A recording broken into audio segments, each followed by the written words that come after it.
Hey, I'm Callum, also known as Northern Dice, and I'm going to be giving you a review of ALIE Trust Thine Enemy, a truth and lying game by Halloran of Reaper Comics.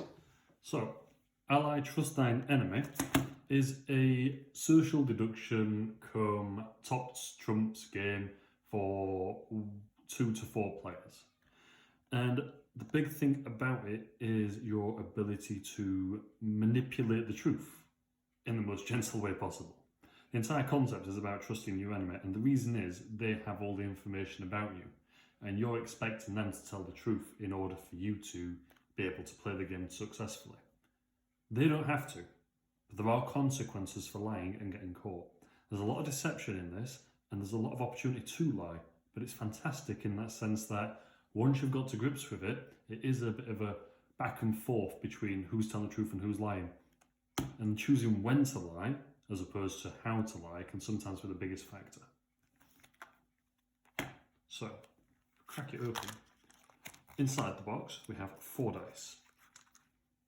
And it's important that we have this black one because that indicates one specific player against the other 3 potentials. Now, we've only played it as 2-player due to circumstances at the moment, but even then, just having those 2 as opposed to each other as opposed to just 2 white makes it so much easier, especially if you're just going to throw the dice as is. It does come with the rules, which I have chosen not to put back in because I keep on liking to refresh myself on those. And you have a deck of cards, which are beautifully, really beautifully illustrated. But we'll come to that in a second. So there are 2 types of cards in this game. You have got your player cards, your character cards, which, as I've said, are stunningly illustrated and have all got this chrome effect on them. Adds nothing to the game itself, but I just think it's stunning. Reminds me and throws me back to Pokemon, cracking open a booster pack and finding something shiny in there.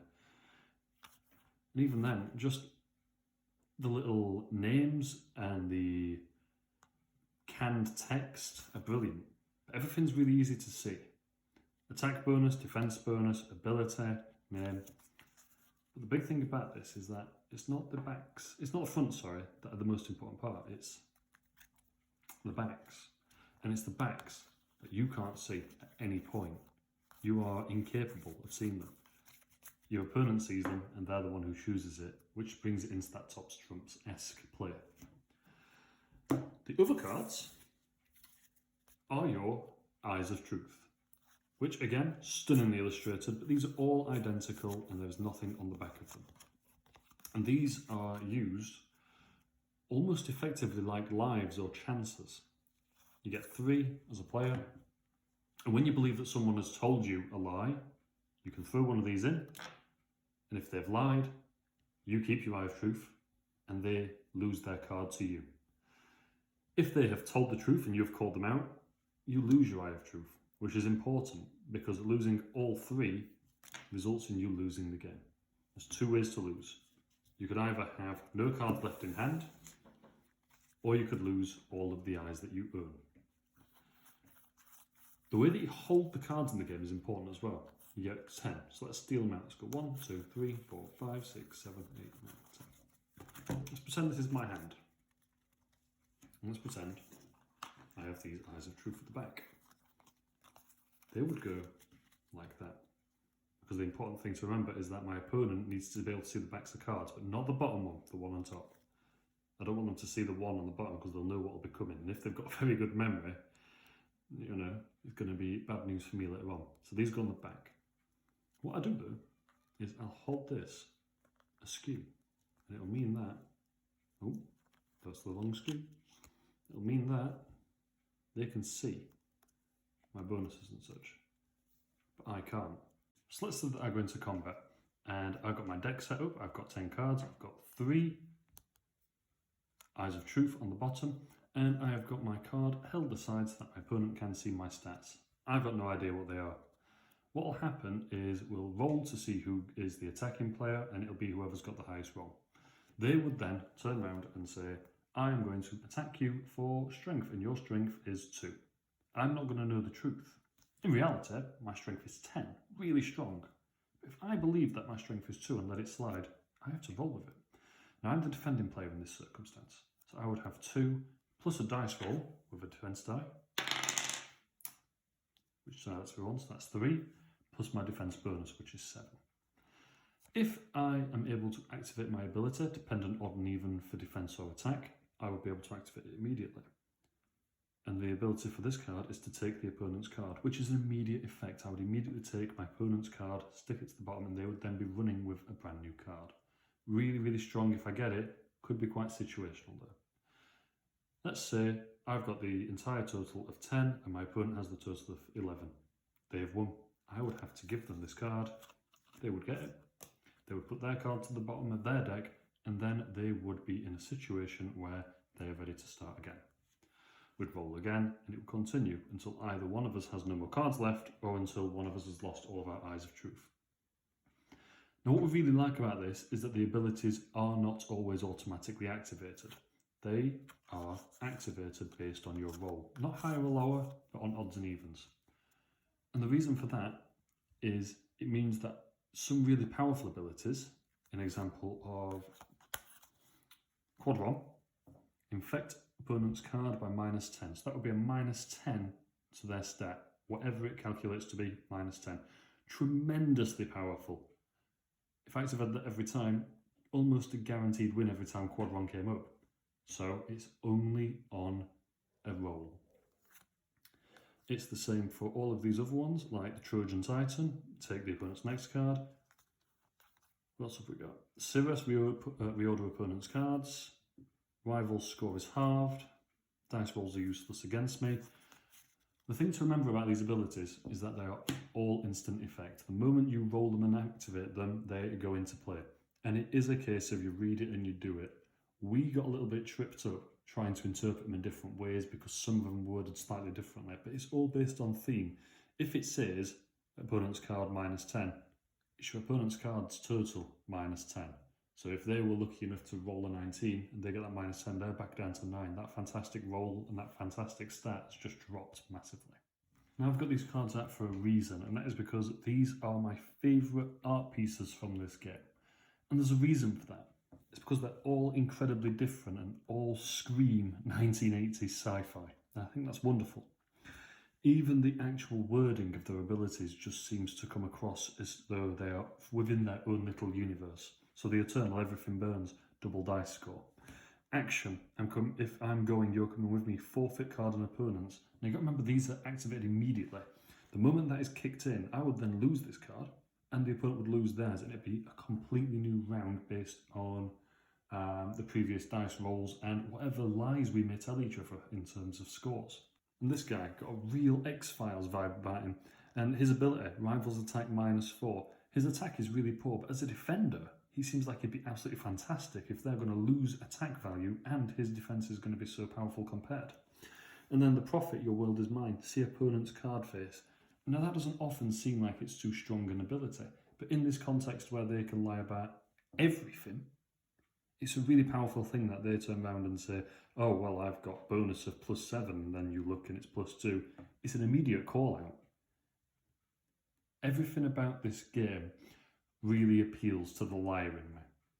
It's not just about social deduction and deception here. It's about timing it, knowing when to tell porkies, knowing when to twist the truth, and more importantly, knowing how frequently to do it. I will admit I am a terrible liar. I cannot lie for toffee.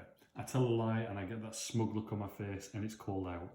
But I'm able to use that to my advantage in this game, in that I say a lie, I get called out, and then the next card I've still got that giggle, I've still got that laugh, and I get called out again, and I'm telling the truth, and then suddenly I've got them mixed up in a pattern. They don't know when to trust me and when not. My partner tried to play it by never telling a lie, and credit to her, it worked amazingly. But because I'd recognised that she was never lying, I was just then able to time things better. There's a lot in this that screams human interaction. You need to be able to communicate different things at different times and be able to twist what needs to be twisted. In that same sense, though, there is that caution of being too good at lying in this game. And because you can tell lies about everything, you are going to get tripped up sooner or later in the sense of, did I say +5 or +6? Are my numbers added up correctly, or am I now going to twist something a little bit more? It really challenges the mental state of being able to not only tell a lie, but being able to keep it up. Now, I've already really highly complimented the artwork in this game, you know, everything about it is beautiful. But it's also the plethora of cards that you get. As I've said, we've only been able to play 2-player, but with that, that's only 20 cards in play, which means we've not seen all these cards throughout all our plays. 1 or 2 have still gone unseen, which means that we haven't got the capacity to remember everything, which was my biggest concern when I was asked to review this game. Would I then be able to remember every single ability, know every single card back, and be able to just keep that in line? And you know what, in honesty, I don't feel like it's possible. Even in a long-winded 2-player game, I cannot for the life of me remember the stats on this card on the back. Nor can my opponent. There might be 1 or 2 situations that make it very memorable where my opponent lies on my courage not being 8, and then I'll be able to think, yes, I have got courage 8 on this card, so I might challenge my opponent on courage. But that doesn't necessarily mean that their courage is going to be worse than mine. Just because I've got an 8 doesn't necessarily mean their card will have a 10. And then it brings into that factor of, am I really wanting to challenge them on something that I know I can beat them on? Or I want to challenge them on something where they might call me out for lying when I'm not, so I can make them lose an eye of truth. It becomes more tactical in the sense of taking a hit for the sake of taking a hit, just so you can get them to remove one of these.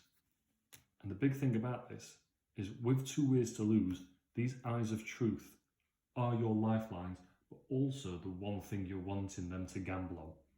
You don't get any punishment for being caught lying. You get punished for being poor at catching liars. So the question is, do we like this game? And the short answer is yes, we do. We really enjoy it. We think it's brilliant. Being able to lie about every aspect, constantly being on edge, needing to remember every element, but also managing to screw yourself over in such an epic way is fantastic. The execution is wonderful. The simplicity of the concept is amazing. But the fact that it's so easy to pick up and put down is even better. Would we recommend it? Yeah, we would. If you can't lie, this is the game for you. It will teach you to lie, or it will teach you that lying sometimes doesn't do everyone every favours. Everything about it screams accessible. The artwork, as I keep saying, you cannot get over. It's stunning, just so amazing. The play, easy, pick up and play. No confusion. You need to be able to add up 1 or 2 things, but to be honest, even your opponent will help you if you are not the most able mathematician. It is a case of you just need to be able to give them the numbers, tot them up, and compare against your opponent. Once you've got past understanding 1 or 2 abilities, you're swimming. Would we back this? Yeah, we would. And the reason is, it gives us something no other game has ever given us, and that is a challenge in terms of lying. Quite often in social deduction games, there's the element of, I've been caught, so the game is over. Or the flip side, I've been caught, so now I'm able to play as I want to. This is so free in terms of how you will take on the challenge. So free in terms of how you will try to deceive your opponent and get more of an edge. There's no dressing up about it. If you get caught, you are caught. You take the consequences, and that is it. The speed you can lose this game is wonderful. But how long this game can go on is completely up to you as well. You can choose to try and rush the finish by lying your way through your teeth to try and get them to spend their eyes of truth, or you can take it tactically and let them fall over their own feet. How you play it is your own style. We've never played anything like this, and it's really refreshing to take on a new challenge that doesn't require tons and tons of components. It's just a card game, couple of dice, and your inability to lie. It's wonderful.